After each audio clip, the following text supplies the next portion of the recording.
Assalamualaikum warahmatullahi wabarakatuh. Saya Asila Destia Rasa Fitri dari HIA 2018. Saya di sini akan menjelaskan tentang isu yang saya ambil untuk tugas isu global. Isu yang saya ambil adalah penggunaan bom dan racun ikan akan mengancam keindahan terumbu karang di Laut Berau. Kabupaten Berau adalah salah satu kabupaten yang ada di Provinsi Kalimantan Timur yang ada di Indonesia, yang memiliki sumber daya pesisir dan laut yang tinggi dan berbagai macam terumbu karang yang sangat luas.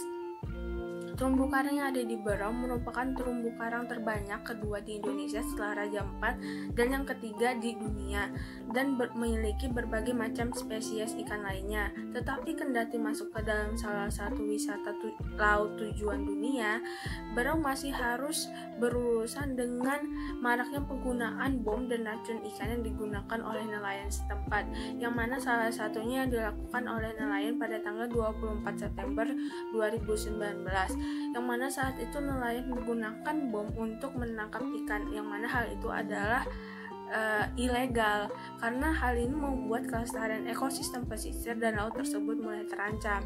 Dari 12 pulau yang masuk ke dalam kawasan konservasi Laut Berau Kalimantan Timur dengan luas 1,2 juta hektar, diperkirakan sebanyak 40% atau 480.000 hektar merupakan kawasan terumbu karang, yang mana sampai saat ini telah terjadi kerusakan terumbu karang yang mencapai 60% dari luas total, yang mana banyak ditemukan terumbu karang patah atau mati karena disebabkan oleh nelayan setempat yang melakukan menangkap ikan dengan secara ilegal dengan menggunakan bom dan racun ikan.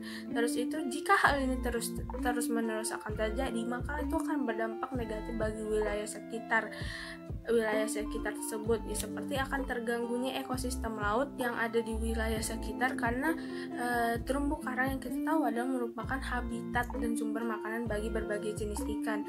Jika sumber makanan dan habitat itu hilang, lambat laun ikan itu akan juga semakin hilang, dan jika ikan hilang, sumber perekonomian yang mata pencariannya adalah nelayan itu juga akan hilang, karena habitat atau sumber makanan dari ikan sendiri juga hilang.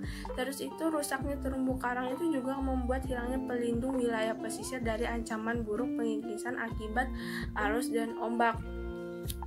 Yang mana kita tahu bahwa terumbu karang ini merupakan salah satu pelindung yang untuk melindungi wilayah pesisir agar tidak terjadi pengikisan secara cepat, karena dia yang disebabkan oleh ombak dan arus. Selain itu, dampak ini tidak hanya berdampak ke wilayah yang ada di tersebut atau di wilayah di daerah tersebut, tetapi juga ini berdampak ke global, karena terumbu karang ini memiliki manfaat untuk mengurangi penyebab pemanasan global atau global warming, karena terjadinya proses kimia yang mana terumbu karang akan menyerap CO2. Jika terumbu karang patah atau mati, maka penyerapan CO2 itu akan semakin berkurang. Hal itu akan membahayakan global, karena sekarang itu semakin banyak CO2 yang dihasilkan, mulai dari perusahaan atau dari kendaraan, dan malah yang penyerapan CO2 itu semakin berkurang, karena yang kita tahu tadi yang sudah saya sebutkan bahwa terumbu karang yang ada di Berau itu merupakan salah satu yang terbesar ketiga di dunia, dan jika itu hilang maka itu akan menjadi isu global juga, karena penyerapan CO2-nya juga hilang.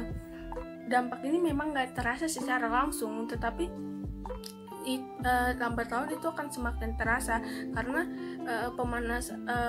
pemanasan global ini juga akan akan terus terjadi, dan itu akan membuat kerusakan ozon.